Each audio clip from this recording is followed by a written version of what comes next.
Hello friends, digital notes दुनिया हिंदी में आपका स्वागत है। सभी कम्पिटिटिव एग्जाम में ब्लड से रिलेटेड काफी सारे क्वेश्चन पूछे जाते हैं, इसलिए आज हम हमारे इस वीडियो में ब्लड के बारे में डिटेल से स्टडी करेंगे। तो चलिए शुरू करते हैं आज का हमारा वीडियो। सामान्यतः रक्त लाल रंग का गाढ़ा यानी चिपचिपा व अपारदर्शी द्रव होता है। हमारे शरीर में पदार्थों के परिवहन कार्य को करने के लिए लाल रंग का एक लिक्विड पाया जाता है जिसे रुधिर या ब्लड कहते हैं। रक्त एक तरल संयोजी उत्तक होता है। संयोजी उत्तक यानी कनेक्टिव टिश्यू मानव शरीर में एक अंग को दूसरे अंग से जोड़ने का कार्य करता है। यह प्रत्येक अंग में पाया जाता है।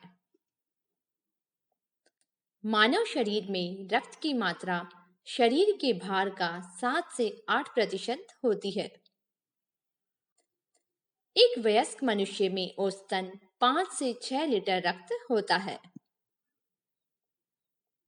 महिलाओं में पुरुषों की तुलना में आधा लीटर रक्त कम होता है। रक्त का अध्ययन हीमेटोलॉजी कहलाता है। मनुष्य का ब्लड जल से 5 गुना अधिक चिपचिपा होता है।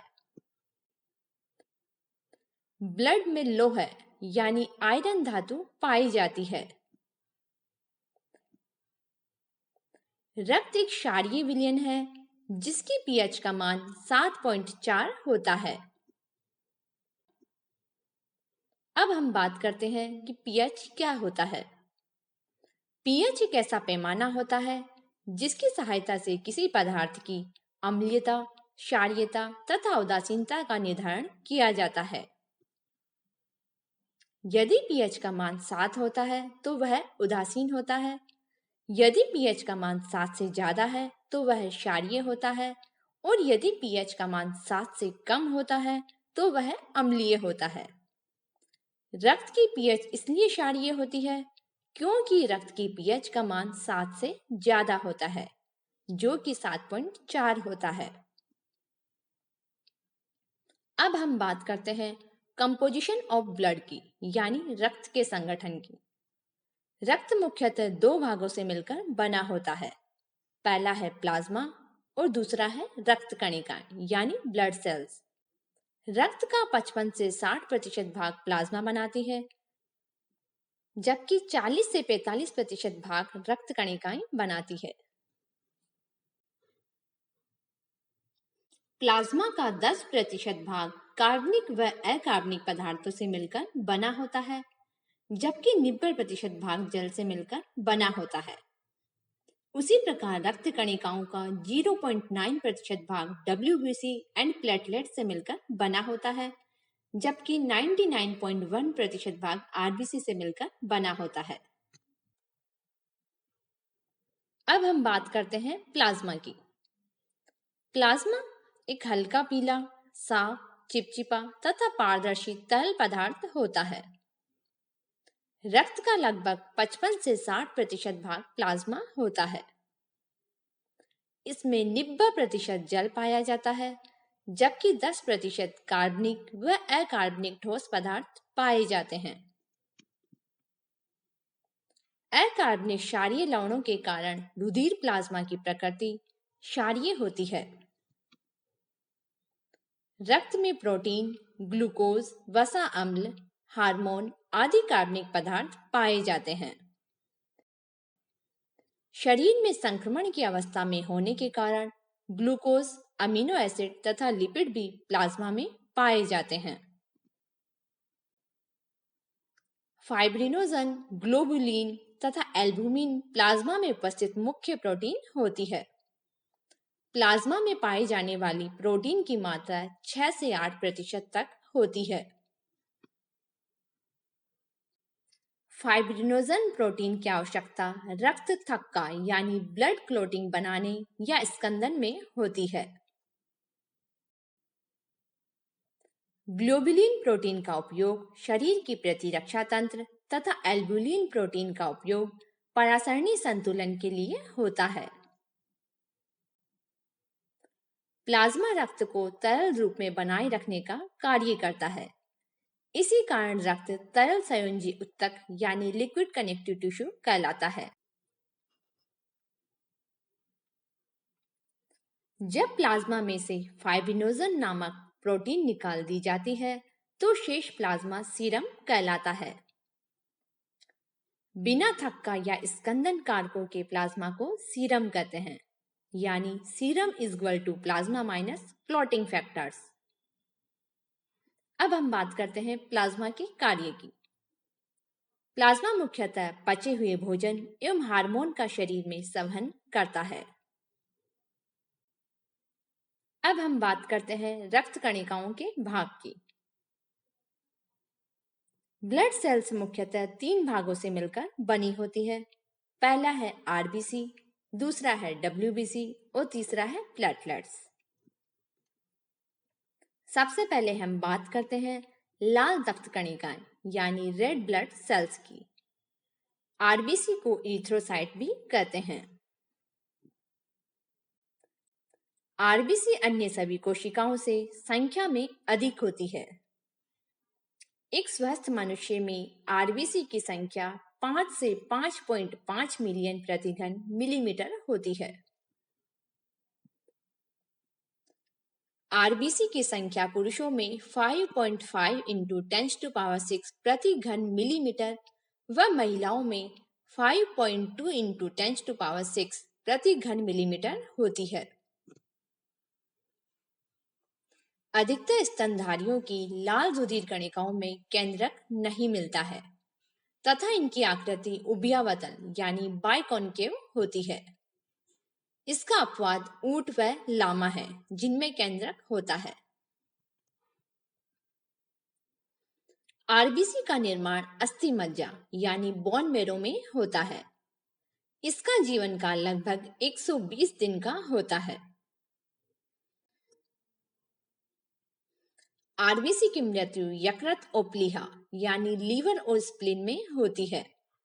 इसलिए यकृत और प्लीहा को आरबीसी का कब्रिस्तान यानी बूचड़खाना कहा जाता है।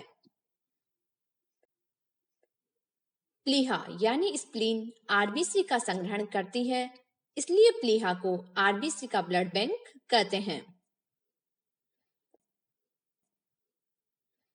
आरबीसी की संख्या हीमोसाइटोमीटर से ज्ञात की जाती है। आरबीसी के निर्माण की प्रक्रिया इरिथ्रोपोएसिस कहलाती है। गर्भवती महिला के बच्चे में आरबीसी का निर्माण यकृत व प्लीहा में होता है, जबकि बच्चे के जन्म के उपरांत आरबीसी का निर्माण मुख्यतः अस्थि मज्जा यानी बोन मैरो में होता है।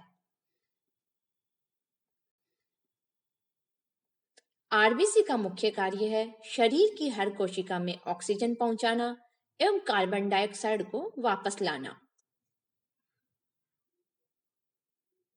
आरबीसी भोजन का परिवहन भी करती है एवं शरीर का तापमान भी निश्चित बनाए रखती है।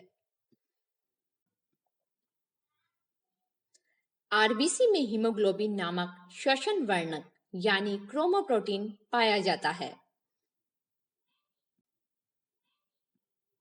अब हम बात करते हैं हीमोग्लोबिन की।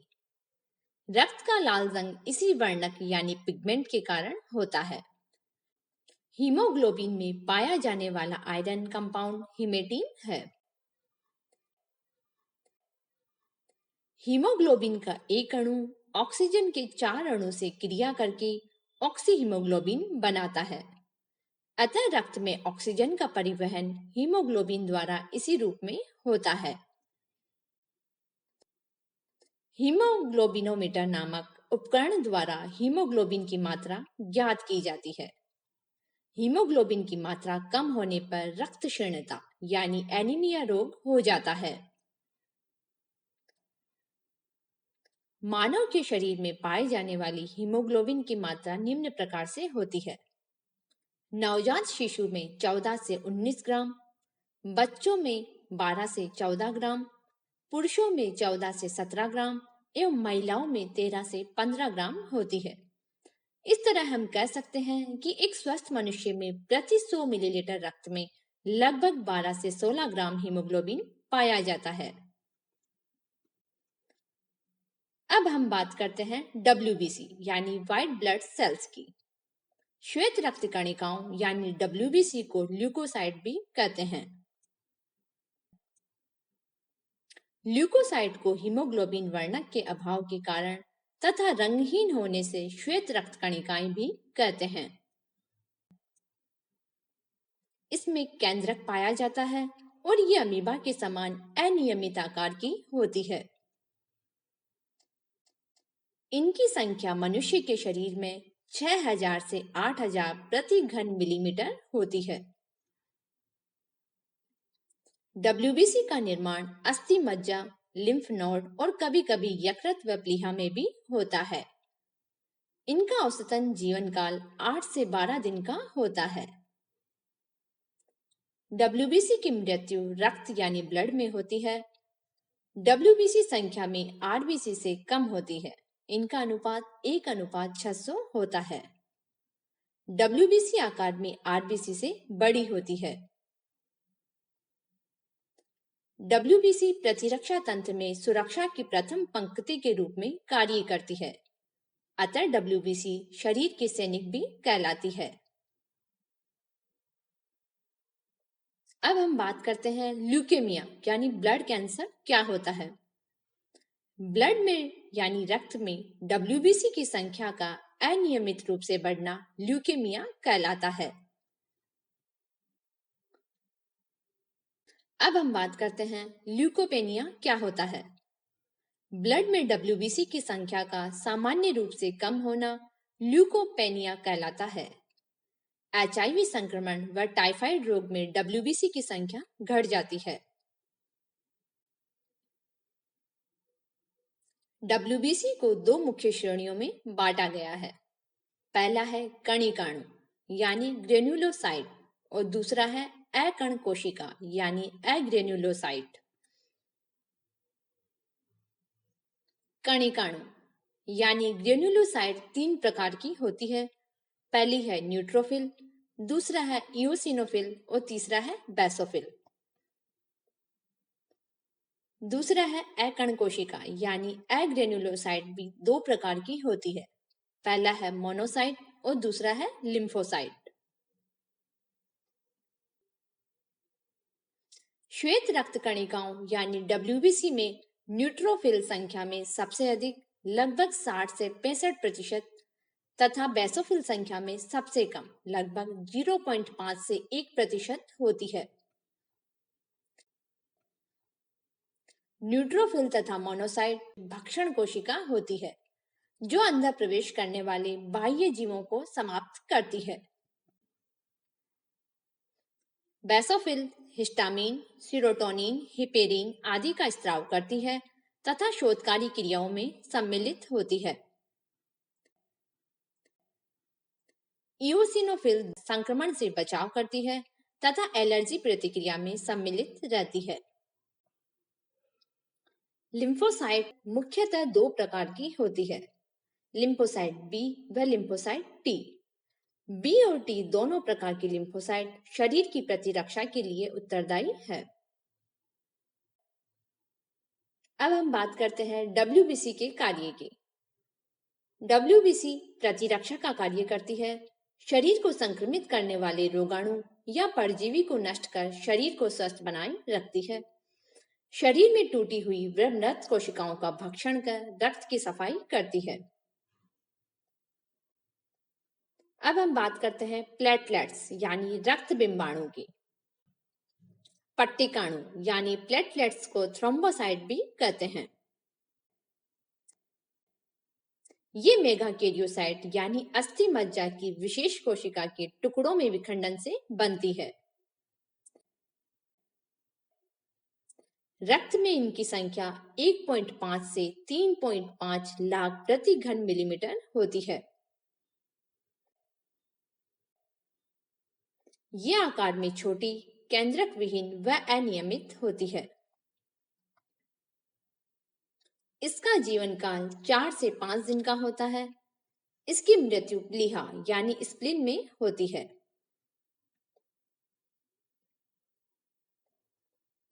प्लेटलेट्स चोट लगने पर थ्रोम्बोकाइनेज एंजाइम की सहायता से प्रोथ्रोम्बिन को थ्रोम्बिन में बदलता है, जिससे रुधिर का थक्का जम जाता है। रक्त में प्लेटलेट्स की संख्या में कमी थ्रोम्बोसाइटोपिनिया कहलाती है। ब्लड में प्लेटलेट्स की संख्या में वृद्धि थ्रोम्बोसाइटोसिस कहलाती है। डेंगू बुखार में प्लेटलेट्स की संख्या कम हो जाती है। प्लेटलेट्स का मुख्य कार्य है रक्त का थक्का बनाने में सहायता करना, चोट लगने पर लगातार होने वाले रक्त बहाव को नियंत्रित करना। Thanks for watching. अगर आपको हमारा वीडियो अच्छा लगा हो तो शेयर कीजिए, लाइक कीजिए, कमेंट कीजिए एंड न्यू यूजर सब्सक्राइब कीजिए।